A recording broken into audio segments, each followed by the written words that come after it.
नमस्कार, आप देख रहे हैं जी न्यूज। आपके साथ मैं हूं चंदन सिंह। योगी आदित्यनाथ आज दोबारा सीएम पद की शपथ लेंगे। यूपी में लगातार दूसरी बार सीएम पद की शपथ लेने वाले योगी पहले मुख्यमंत्री हैं। शपथ ग्रहण कार्यक्रम को लेकर एकाना स्टेडियम में तैयारियां पूरी हो गई हैं। पूरा लखनऊ शहर शपथ ग्रहण समारोह के पोस्टर से पटा पड़ा है। वहीं बीजेपी कार्यकर्ताओं में खासा उत्साह है। कार्यकर्ता मंदिरों में पूजा कर रहे हैं। बीजेपी ने दोबारा प्रचंड जीत के साथ अब सरकार बनाने की तैयारी हो चुकी है। अब से कुछ ही देर में योगी 2.0 का आगाज हो जाएगा। योगी आदित्यनाथ, जिन्हें 2017 में बीजेपी की प्रचंड जीत के बाद मुख्यमंत्री चुना गया, आज दोबारा शपथ लेंगे और आज से उनके दूसरे कार्यकाल का आगाज होगा। योगी पहले ऐसे मुख्यमंत्री हैं जिन्होंने अपना पूरा कार्यकाल संपन्न किया है, 5 साल पूरा किया है और उसके बाद एक बार फिर से शपथ ले रहे हैं। प्रचंड बहुमत के साथ जीत हासिल की है बीजेपी ने और इसके बाद अब योगी 2.0 का आगाज हो रहा है। अलग अलग तस्वीर के जरिए हम आपको दिखा रहे हैं किस तरह से शपथ ग्रहण की पूरी तैयारियां हैं। पोस्टर्स जगह जगह लगे हुए हैं। बड़े बड़े दिग्गज नेता आज इस शपथ ग्रहण कार्यक्रम में पहुंचेंगे। आज शाम 4 बजे योगी आदित्यनाथ सीएम पद की शपथ लेंगे। उत्तर प्रदेश के मुख्यमंत्री पद की शपथ लेने जा रहे हैं। लखनऊ से इस वक्त की बड़ी खबर है कि सभी संभावित मंत्रियों को लखनऊ में सीएम आवास पर बुलाया गया है। शपथ लेने जा रहे मंत्रियों को सुबह 10 बजे के बाद सीएम आवास पर पहुंचने के लिए कहा गया है। संभावित मंत्रियों को बुलाया गया है। योगी 2.0 में जो भी संभावित मंत्री हैं उन्हें यहां बुलाया गया है। आज उन्हें जिम्मेदारी सौंपी जा सकती है और इसको लेकर के चर्चा के लिए योगी आदित्यनाथ ने उन्हें बुलाया है। आज शाम 4 बजे शपथ ग्रहण समारोह होना है लखनऊ के एकाना स्टेडियम में। भव्य तरीके से सजाया जा रहा है स्टेडियम को। दिग्गज नेता बीजेपी के, चाहे वो सरकार के हों, संगठन के हों, सभी पहुंच रहे हैं लखनऊ में। और इस बीच बड़ी खबर की शपथ लेने वाले मंत्रियों को सीएम हाउस पर बुलाया गया है। संभावित मंत्रियों से मिलेंगे योगी आदित्यनाथ। उनसे उनकी जिम्मेदारियों को लेकर के उन्हें अपडेट दे सकते हैं, जानकारी दे सकते हैं। अब से लगभग 5 घंटे और 56 मिनट के बाद ये होने जा रहा है, शपथ ग्रहण समारोह होने जा रहा है। कल लखनऊ में हुई विधायक दल की बैठक में योगी आदित्यनाथ को विधायक दल का नेता चुना गया। योगी आदित्यनाथ ने पीएम, गृह मंत्री और विधायकों का आभार जताते हुए कहा कि पीएम मोदी से उन्हें काम करने का मार्गदर्शन मिला। उन्होंने कहा कि यूपी में अब वंशवाद और जाति की राजनीति नहीं चलेगी। अगर आप लगातार पहले आम चुनाव से लेकर के अब तक देखेंगे तो पहली बार हुआ है और ये संभव हुआ है कि आदरणीय प्रधानमंत्री जी का मार्गदर्शन और उनका यशस्वी नेतृत्व, जनता जनार्दन ने कहा कि नहीं, हम अब वंशवाद की राजनीति में नहीं, हम अब जातिवाद और उन संकीर्ण राजनीतिक दायरों से ऊपर उठ करके राष्ट्रवाद, विकास और सुशासन के लिए अपना समर्थन देंगे। योगी आदित्यनाथ के शपथ ग्रहण से पहले एकाना स्टेडियम में क्या कुछ तैयारियां चल रही हैं, बता रहे हैं संवाददाता मयूर शुक्ला।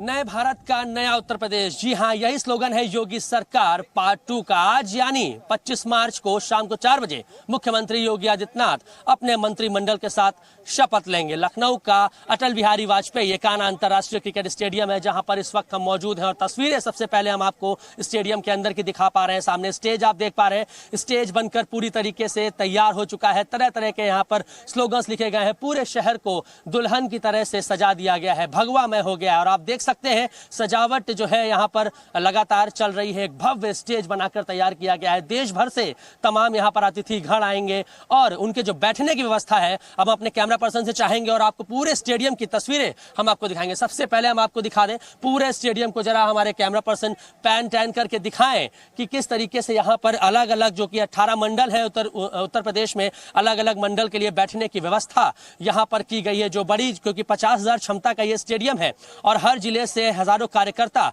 यहां पर आएंगे और 70,000 लोगों की बैठने की व्यवस्था यहां पे की गई है। आप देख सकते हैं स्टेडियम के बीचों बीच में जहां पर पिच होती है उसको सिक्योर करके वहां पर आप देख सकते हैं कि यहां पर कमल जो है फूल से बनाया जा रहा है, क्योंकि ये ड्रोन से बहुत बेहतर आपको फोटो दिखाई देगी। लेकिन फिलहाल जो तस्वीर हम आपको दिखा पा रहे हैं वो ये है और प्रधानमंत्री मोदी के स्वागत के लिए जगह जगह पर यहाँ पर जो है पोस्टर होर्डिंग्स लगाए गए। दूसरी तरफ वीवीआईपी का हम आपको दिखा दें। यहाँ पर ये देख सकते हैं, यहाँ पर सफेद कुर्सियां उन लोगों के लिए लगा के रखी गई हैं। तमाम उद्योगपति आएंगे, तमाम साधु संत पूरे देश से आ रहे हैं और अलग अलग प्रदेश के मुख्यमंत्री, डिप्टी सीएम यहां पर आने का काम करेंगे।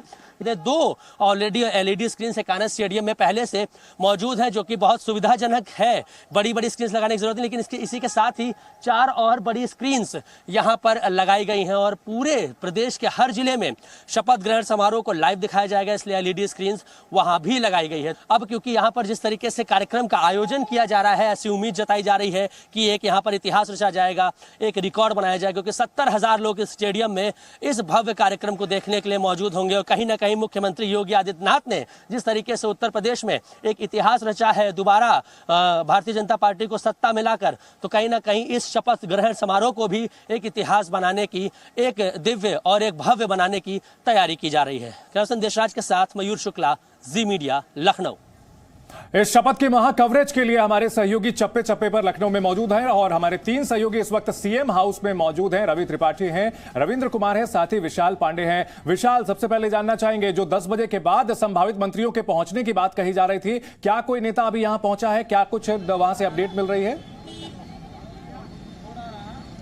देखिए चंदन, अभी तक किसी भी नेता के पहुंचने की खबर नहीं है, क्योंकि अभी तक राजभवन मंत्रिमंडल की लिस्ट मुख्यमंत्री की तरफ से नहीं भेजी गई है। अब देखना ये होगा कि ये लिस्ट कितनी देर में राजभवन पहुंचती है, उसके बाद ही तमाम विधायकों के पास जो या नेता हैं उनके पास राजभवन से फोन जाएगा कि उन्हें शपथ में मौजूद रहना है। लेकिन अभी तक किसी भी नेता के पास फोन नहीं गया है। हर कोई फोन लेकर इंतजार ही कर रहा होगा इस समय कि कब उनके फोन की घंटी बजे। लेकिन फिलहाल अभी तक लोगों को इंतजार ही करना पड़ रहा है। अभी थोड़ा और समय लग सकता है, ऐसी उम्मीद जताई जा रही है कि 10:30 बजे के बाद तमाम नेताओं के पास फोन जाने शुरू हो सकते हैं, एक बार जब मुख्यमंत्री योगी आदित्यनाथ की तरफ से जो मंत्रिमंडल है उसकी लिस्ट जब राजभवन भेजी जाएगी उसके बाद। चंदन, ठीक है। रविंद्र, अगर बात की जाए बीजेपी के लिहाज से काफी अहम है ये दिन। संभावित मंत्रियों को लेकर तमाम अटकलें, चर्चाएं चल सकती हैं, कुछ नाम जो कि प्रोमिनेंट तरीके से उभर रहे हैं। देखिए कि जो चाहे वो एक अनुभवी जो लोग हैं जो पिछले 5 साल से रहे हैं, उसमें चाहे श्रीकांत हो, सिद्धार्थनाथ सिंह हो, ब्रजेश पाठक हो या भूपेंद्र सिंह हो, ऐसे कई नाम हैं जिनको संभावित माना जा सकता है। हालांकि अभी तक जैसा कि विशाल ही बता रहे हैं कि राजभवन चिट्ठी नहीं गई, लेकिन एक बात बता दी, जैसा केंद्र में होता है और अमूमन होता है, पार्टी के संगठन जो मंत्री होता है वो विधायकों को फोन करता है या फिर पार्टी का अध्यक्ष करता है, और कुछ जो सीनियर लोग होते हैं उनको मुख्यमंत्री खुद ही फोन करके बोलते हैं कि आपको शपथ लेने के लिए जाना है। तो अभी शायद न बंसल के पास से कोई फोन गया है, न मुख्यमंत्री आवास से। लेकिन जो एक बात है, मोटे तौर पर जो खाका तैयार किया गया उसमें क्षेत्रीय, चाहे पश्चिमी क्षेत्र से हो, जाटों को इसमें प्रमुखता मिलेगी, महिलाएं जो बड़ी संख्या में जीती है उनको प्रमुखता इसमें मिलेगी, कास्ट इक्वेशन रहेगा, जातीय समीकरण। बीजेपी भले ही कहती हो जाए सारी पार्टियां जातिवाद को तोड़ना है, लेकिन जातीय समीकरण सबसे महत्वपूर्ण होगा इस मंत्रिमंडल के गठन में। तो जाहिर सी बात है अभी तक शायद किसी के पास नहीं गया, और इसमें जिस तरह से मंत्रियों से हमारी बात हुई है, कल देर रात तक विशाल की भी बात लगातार हो रही है और आज सुबह भी बात हुई है, किसी को रात में शायद नींद नहीं आई हो और सब इंतजार कर रहे हैं कि फोन कब आए उनके पास। ठीक है रवि, आखिर क्या वजह है इतनी सीक्रेसी? धड़कनें बढ़ी हुई हैं, सबको उम्मीद भी है और साथ ही साथ कहीं ना कहीं जो है कोई आशंका भी निश्चित तौर पर सता रही होगी कि नाम में लिस्ट में आएगा कि नहीं आएगा।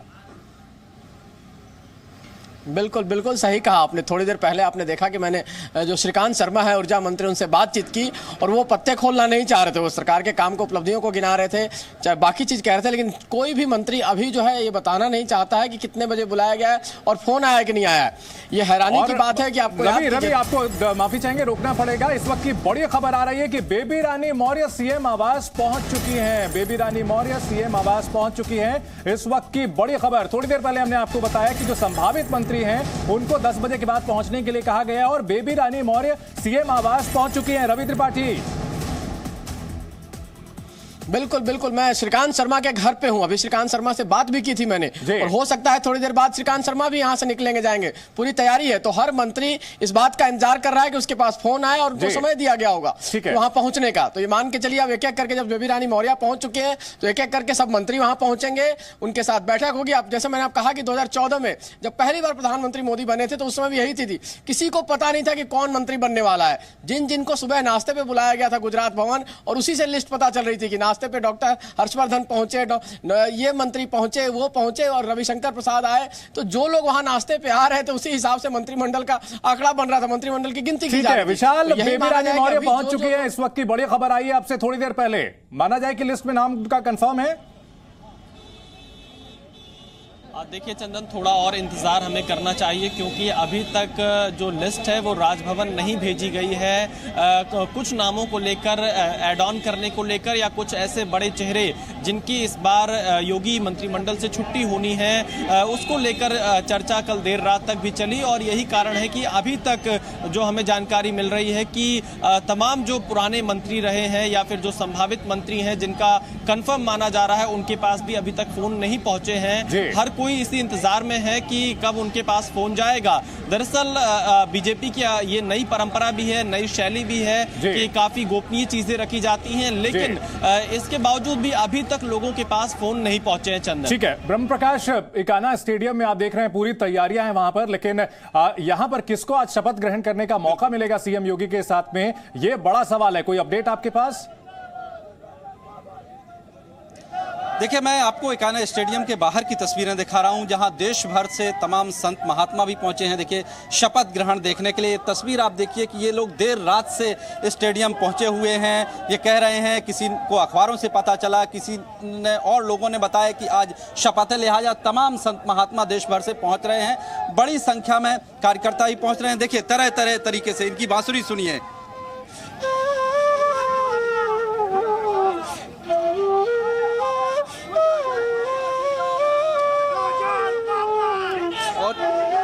शंखनाद भी यहां हो रहा है। अपने अपने तरीके से कार्यकर्ता जश्न मना रहे हैं।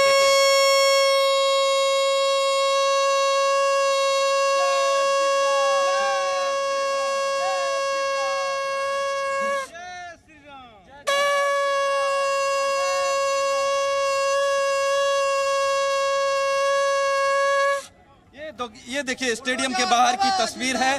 बिल्कुल, हमने बताया अलग अलग तरह के रंग हैं। बिल्कुल अलग अलग तरह के रंग देखने को मिल रहे हैं और कहीं ना कहीं श्री राम का नारा यहां पर लग रहा है और हिंदुत्व का मुद्दा जो है काफी प्रोमिनेंट तरीके से बीजेपी ने उठाया था। रविंद्र, मंत्रिमंडल का जो गठन होगा निश्चित तौर पर हिंदुत्व का भी ध्यान रखना होगा, अपना जो कोर एजेंडा है, साथ ही साथ जातिगत समीकरणों का जिनका आप जिक्र कर रहे थे।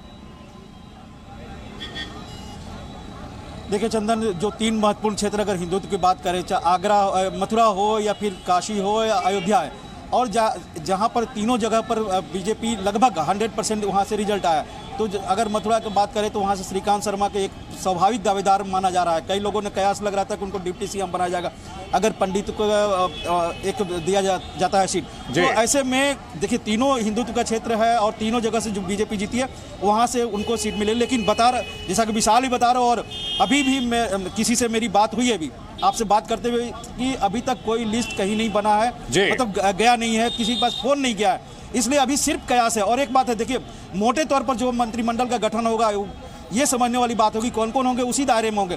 70 साल से ऊपर वाले जो भी है उनको नहीं मिलेगी टिकट, मंत्रिमंडल में नहीं रखा जाएगा। दूसरा, महिलाओं को जिस तरह से वोटिंग हुआ है उसमें बड़ी संख्या में महिलाएं होंगी। उप मुख्यमंत्री होगा कि नहीं अभी भी कयास है, कयास है। और जातीय समीकरण जैसा कि हो रहा है, अपर कास्ट हो, ओबीसी हो, अनुसूचित जाति हो या फिर दलित हो या फिर अति पिछड़ा हो, इन सब का कहीं ना कहीं इसमें बहुलता होगा। जाटों को भी प्रतिनिधित्व मिलेगा। तो कहीं ना कहीं इन सारे जो इक्वेशन है वो सारा पर फिट कर किया जाएगा मंत्रियों को, और लिस्ट हो सकता है कि थोड़ी देर में। बिल्कुल, समीकरणों का आपने जिक्र किया है। रवि, अगर बात की जाए इस मंत्रिमंडल की तो क्या ये माना जाए कि योगी 2.0 का जो मंत्रिमंडल होगा वो योगी 1.0 से काफी अलग देखने को मिल सकता है? इसमें कई मंत्री हैं जिनका प्रमोशन हो सकता है और कई बड़े नाम हैं जो कि मिस हो सकते हैं।